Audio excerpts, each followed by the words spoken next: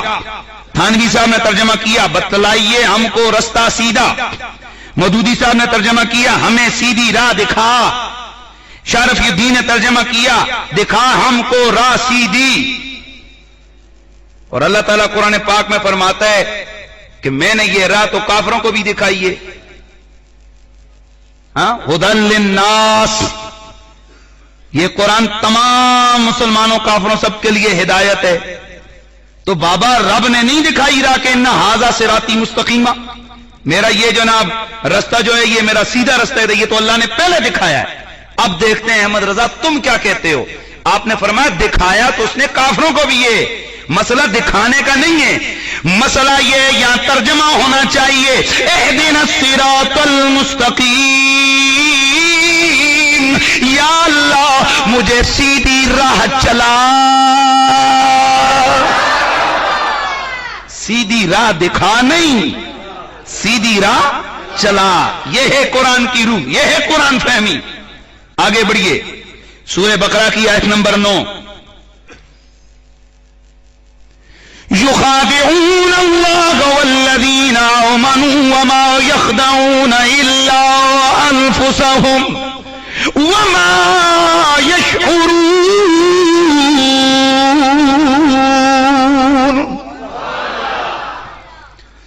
ترجمہ کیا مولانا تھانوی صاحب نے چال بازی کرتے ہیں یہ اللہ سے اور ان لوگوں سے جو ایمان لا چکے.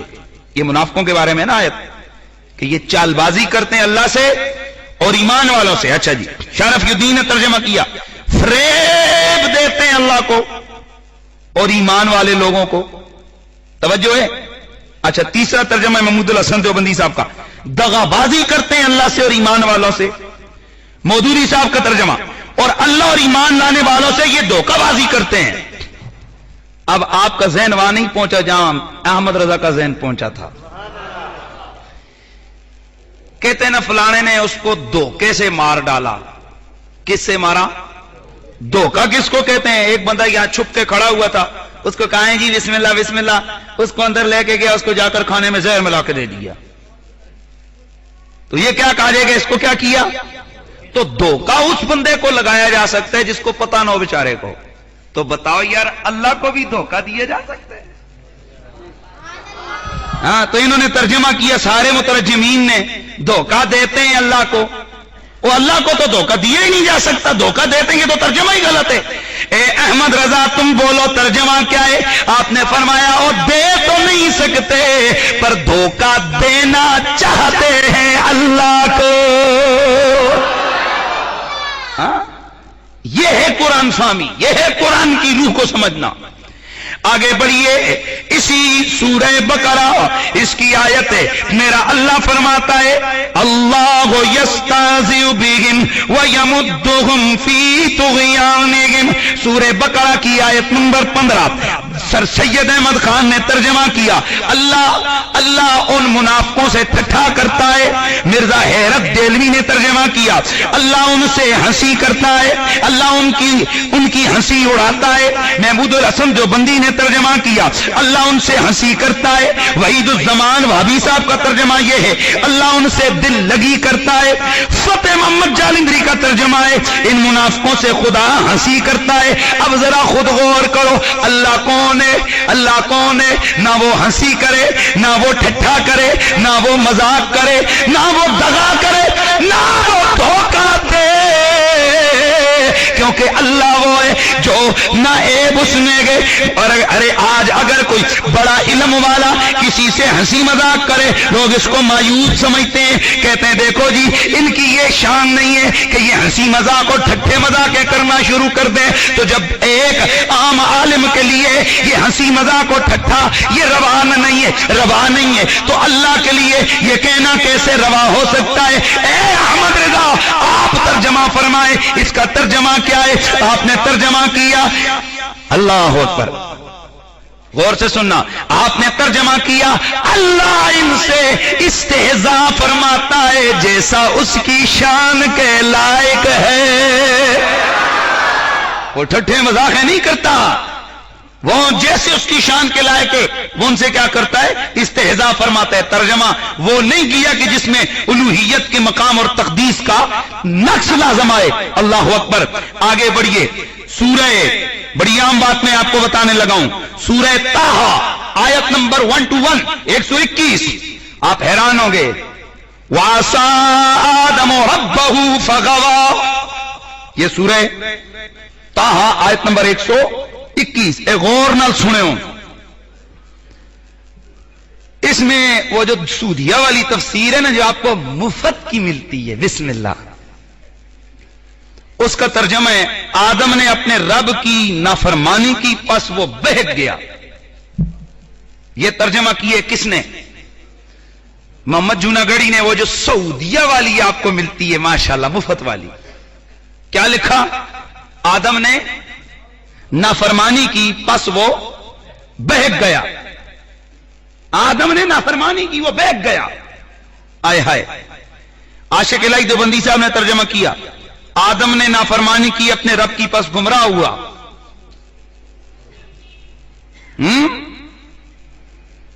مجھے بتاؤ یہ جو ترجمے ہیں جن میں نبی کے لیے نافرمان کا لفظ, نبی کے لیے بھٹکنے کا لفظ, نبی کے لیے بہکنے کا لفظ, نبی کے لیے گمراہ کا لفظ ہے, یہ ماشاءاللہ آپ کے ایمان سلامت رکھیں گے نا. جب آپ کے بچے پڑھیں گے, اگر وہ ان کو تو لمبے چوڑے مسئلے کا نہیں پتا, اگر وہ اتنا ہی پڑھیں کہ وہ خیر ہے جی آدم نے نافرمانی کی, اگر ہم نے کر دی تو کون سا جرم ہو گیا, تو کیا یہ آپ کی اصلاح ہو رہی ہے قرآن سے, یا الٹے آپ کے ان غلط ترجموں کی وجہ سے آپ کے عقیدے خراب ہو رہے ہیں؟ اے احمد رضا اب تم ترجمہ کرو. بریلوی نے اپنے ترجمہ کنز الایمان شریف کے اندر ترجمہ کیا, آدم سے لغزش ہوئی اور جو مطلب چاہا تھا اس کی راہ نہ پائی. یار کہاں بھٹکنا, گمراہ ہونا, نافرمانی کرنا, اور یہ ہے مقام نبوت کے مطابق. لغزش ہوئی آدم سے اور جو مطلب چاہا تھا اس کی راہ نہ پائی. یہ ہے ترجمہ مقام نبوت کے مطابق. آگے آئیے, قرآن مجید کے اندر سورہ, بڑا اہم حوالہ ہے, اس کو ذہن میں رکھنا, سورہ آل عمران آیت نمبر 54, مکروا ومکر اللہ واللہ خیر الماکرین. محمود الحسن دیوبندی صاحب نے ترجمہ کیا اور مکر کیا ان کافروں نے, اور مکر کیا اللہ نے, اور اللہ کا مکر سب سے بہتر ہے. شاہ عبد القادر نے ترجمہ کیا فریب کیا ان کافروں نے اور فریب کیا اللہ نے, اور اللہ کا داؤ سب سے بہتر ہے. شاہ رفیع الدین نے ترجمہ کیا اور مکر کیا انہوں نے, یعنی کافروں نے, اور مکر کیا اللہ نے, اور اللہ بہتر مکر کرنے والا ہے. اور گال سنو کو کڑی مکر کرے تو سیانے مکری ہو گئی ہے.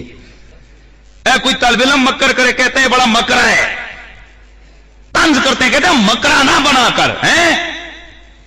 یار حیرت کی بات ہے, ایسا لفظ خدا کے لیے. اگر کوئی ہندو جسے عربی کا پتہ نہیں یہی شاہ عبد القادر کا ترجمہ اٹھا کر آپ کے سامنے ٹکرا جائے, وہ آپ کو کہے یار تم فریبی خدا کا کلمہ پڑھتے ہو, وہ آپ سے اتنا کہے کہ تمہارا خدا تو فریبی ہے. بھائی مجھے کچھ نہیں کہنا, دیکھ تیرے قرآن نے لکھا ہوا ہے. اب یہ قرآن نے نہیں لکھا, یہ اس مولوی کے غلط ترجمہ نے یہ معنی لیا ہے. اللہ نہ فریب کرتا ہے, اللہ نہ مکر کرتا ہے. اے احمد رضا تم ترجمہ کرو. امام اہل سنت امام احمد رضا نے ترجمہ کیا رحمہ اللہ تعالی, آپ نے ترجمہ کیا مکروا ومکر اللہ, ان کافروں نے مکر کیا اور اللہ نے ان کے ہلاکت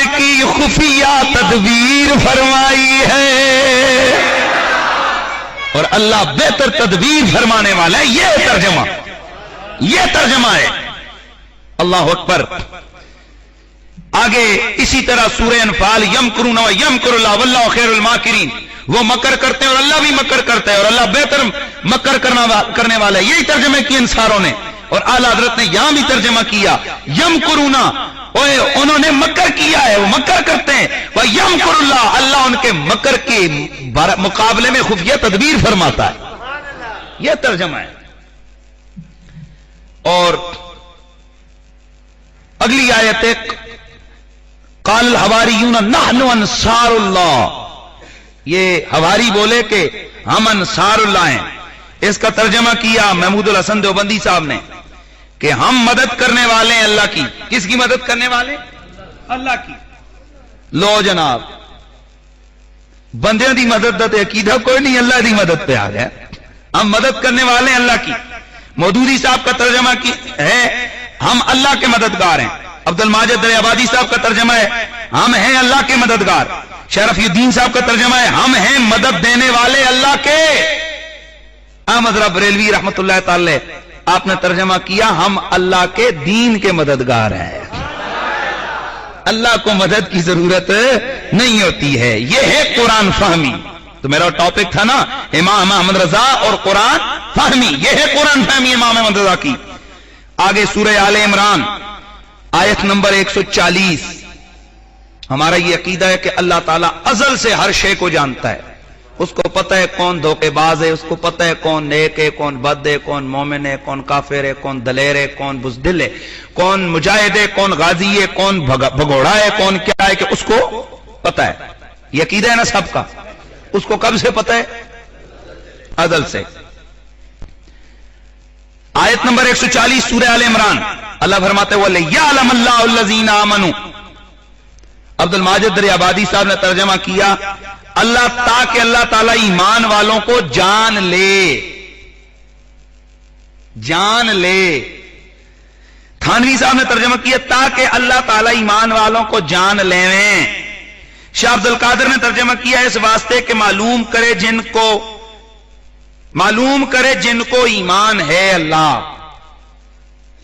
یہ ترجمہ شان الیت کے مطابق نہیں ہے, اس لیے کہ جان لے, تاکہ جان لے. اللہ کی یہ شان کے لائق نہیں ہے کہ وہ جان لے, کیونکہ وہ ازل سے جانتا ہے. یہ جان لے یہ بندوں کے لیے یہ علم کسبی کے اوپر دلالت کرتا ہے. اعلی حضرت نے ترجمہ کیا فرمایا جانتا تو اللہ ہے ایمان والوں کو. یہ غزوہ احد کے معاملے پر اللہ کریم نے فرمایا وَلِيَعْلَمَ اللَّهُ الَّذِينَ آمَنُوا, اور تاکہ اللہ پہچان کروا دے ایمان والوں کی. جان لے نہیں, اللہ پہچان کرا دے کس کی؟ ایمان والوں کی. اور سورہ آل عمران آیت نمبر 142 سے بڑا عجیب ترجمے لوگوں یہاں غور کرنا وَلَمَّا يَعْلَمِ اللَّهُ الَّذِينَ جَاهَدُوا مِنْكُمْ وَيَعْلَمَ الصَّابِرِينَ.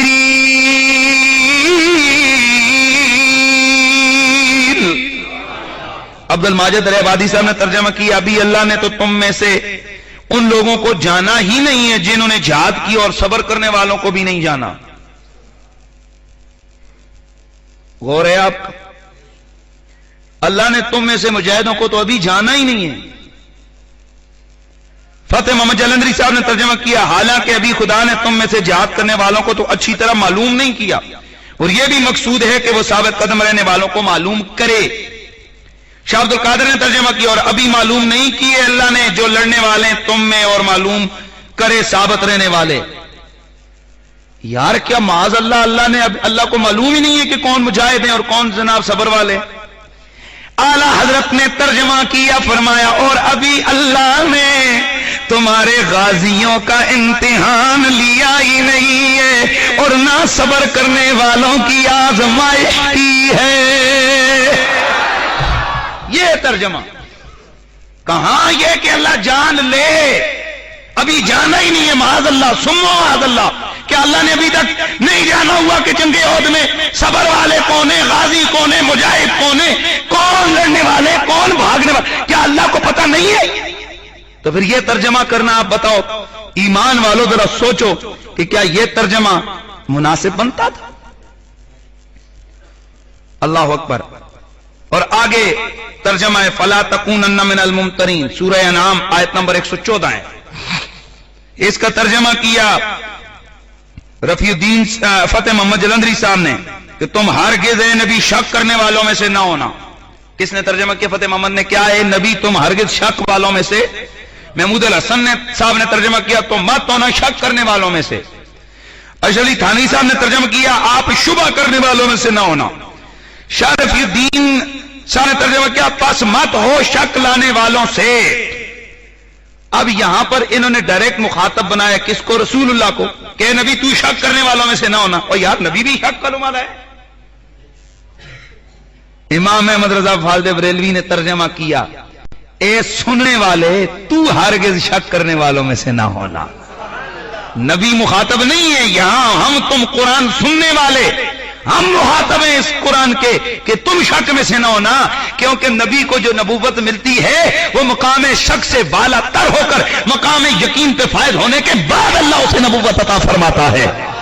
تو جب مقام نبوت مانا اور نبی مان لیا تو ماننا پڑے گا جو اللہ کا نبی ہے وہ مقام شک پہ نہیں ہوتا، وہ مقام یقین پر فائز ہوتا ہے. اور مقام یقین والوں کو یہ کہنا کہ تو شک کرنے والوں میں سے نہ ہونا یہ روح قرآنی کے خلاف ہے. لیکن احمد رضا نے ترجمہ کر کے بتایا کہ قرآن اس طرح سمجھا جاتا ہے.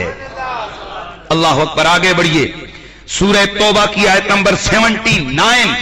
بڑی عجیب، یہاں بھی عجیب سا معاملہ ہے. فَيَسْخَرُونَ مِنْهُمْ سَخِرَ اللَّهُ مِنْهُمْ. اللہ تعالیٰ قرآن مجید میں بیان فرماتا ہے نا کہ قیامت والے دن جب یہ جو کافر وغیرہ لوگ ہیں، جو ہوتا یہ تھا کہ جو مسلمان غریب مومنین جب جاتے تھے تو مذاق کرتے تھے، وہ جو کافر لوگ ہیں ان کو دیکھ کر ان کے لیے کوئی چیز لاتے پھر مذاق کرتے، کہتے اے کنگلے کگلے باغ، تو مذاق کرتے. اللہ کہتا ہے فَيَسْخَرُونَ مِنْهُمْ سَخِرَ اللَّهُ مِنْهُمْ. یہ کافر ان سے تمسخر کرتے ہیں، مذاق کرتے ہیں، ٹھٹھا کرتے ہیں ان سے. اور اللہ، میں ترجمہ بھی نہیں کر رہا، سخر اللہ منہم، اس کا ترجمہ دیکھیں کیا کیے ان لوگوں نے. عبد الماجد آبادی صاحب نے ترجمہ کیا ان سے تمسخر کرتے ہیں، اللہ ان سے تمسخر کر رہے گا. مودودی صاحب نے ترجمہ کیا یہ ان لوگوں کا مذاق اڑاتے ہیں جو ایمان والے ہیں ان کے پاس آتے ہیں، اللہ ان مذاق اڑانے والوں کا مذاق اڑاتا ہے. محمود الحسن صاحب نے ترجمہ کیا پھر ان پر ٹھٹھے کرتے ہیں اور اللہ ان سے ٹھٹھے کرتا ہے. یار کیا اللہ کی یہ شان ہے کہ وہ تمسخر کرے، مذاق اڑائے؟ معاذ اللہ وہ مسخریاں کرے. اللہ اس شان والا نہیں ہے. اعلی حضرت نے ترجمہ کیا فَيَسْخَرُونَ مِنْهُمْ سَخِرَ اللَّهُ مِنْهُمْ، اور یہ ان سے مذاق کرتے ہیں، ان مومنوں سے، مجاہدوں سے، ان صحابہ سے. سخر اللہ منہم، اللہ ان کو ان کی مذاق اور ہنسی کی سزا دے گا. یہ ہے ترجمہ. سورہ توبہ کی آیت نمبر 67 ہے نسوا اللہ فنسیہم. اس کا ترجمہ کیا فتح محمد صاحب نے کہ یہ خدا کو بھول گئے، خدا ان کو بھول گیا. استغفر اللہ. ترجمہ سنیں ذرا. مودودی صاحب نے ترجمہ کیا یہ اللہ کو بھول گئے اور اللہ نے انہیں بھلا دیا. شاہ رفیع الدین صاحب نے ترجمہ کیا بھول گئے اللہ کو پس اللہ نے ان کو بھلا دیا. محمود الحسن صاحب نے بھی ترجمہ کیا پس یہ اللہ کو بھول گئے، اللہ تعالیٰ ان کو بھول گیا. لا حول ولا قوت الا باللہ. اور یہ بھولنا، یہ چوکنا، یہ بندے کی شان ہے، اللہ کی شان نہیں ہے، یہ بندے کے اندر ہوتا ہے. اعلی حضرت نے ترجمہ کیا نسوا اللہ فنسیہم، وہ اللہ کو چھوڑ بیٹھے، اللہ نے انہیں چھوڑ دیا ہے. یہ ترجمہ. یہاں سے پتا چلتا ہے کہ احمد رضا فاضل بریلوی کا ذہن قرآن فہمی میں کتنا وسیع تھا اور کہاں وہ بحر عمیق کے اندر معانی کے سمندر میں غوطہ زن رہتا تھا آپ کا دماغ اور ذہن. آگے بڑھیے سورہ محمد آیت نمبر 19. اور مسلمانوں ذرا غور کرنا اس آیت پہ. یہ وہی جو آپ والے ہیں نا وہ والا وَاسْتَغْفِرْ لِلذَّنْبِ قَبْلَ الْمُؤْمِنِينَ وَلِلْمُؤْمِنَاتِ ثُمَّ مَعَاذَ اللَّهِ ثُمَّ مَعَاذَ اللَّهِ ثُمَّ مَعَاذَ اللَّهِ. بخشش مانگو اپنے گناہوں کے لیے اور مومنین اور مومنات کے گناہوں کے لیے. یہ ترجمہ کیا شارف الدین نے. کیا ترجمہ کیا؟ اے نبی اپنے لیے بخشش مانگ، اپنے گناہوں کی بخشش مانگ، اور ایمان والے مومن مردوں اور عورتوں کے گناہوں کی بخشش مانگ. شارف الدین صاحب نے ترجمہ کیا اپنے گناہوں کی معافی مانگو اور مومن مردوں اور عورتوں کے گناہوں کی معافی مانگو اے نبی. فتح محمد صاحب نے بھی ترجمہ کیا اپنے گناہوں کی معافی مانگ اور مومنین مردوں اور عورتوں کے گناہوں کی معافی مانگ. مودودی صاحب نے ترجمہ کیا اپنے قصور کی معافی مانگو اے نبی اور مومن مردوں اور عورتوں کے قصور کی معافی مانگو. محمود الحسن صاحب نے ترجمہ کیا اپنے گناہ کے واسطے مانگو معافی اور مومن مردوں اور عورتوں کے لیے. تھانوی صاحب نے ترجمہ کیا اپنی خطا کی معافی مانگتے رہو اور مومن مردوں اور عورتوں کی خطاؤں کی معافی مانگتے رہو. اب میں آپ سے ایک سوال پوچھتا ہوں اور میں آگے بڑھ کے آپ کو ایک چیز بھی عرض کروں گا. غور کرو، کیا نبی گناہ کرتا ہے کہ جس کو اللہ کہہ رہے کہ تو اپنے گناہوں کی معافی مانگ؟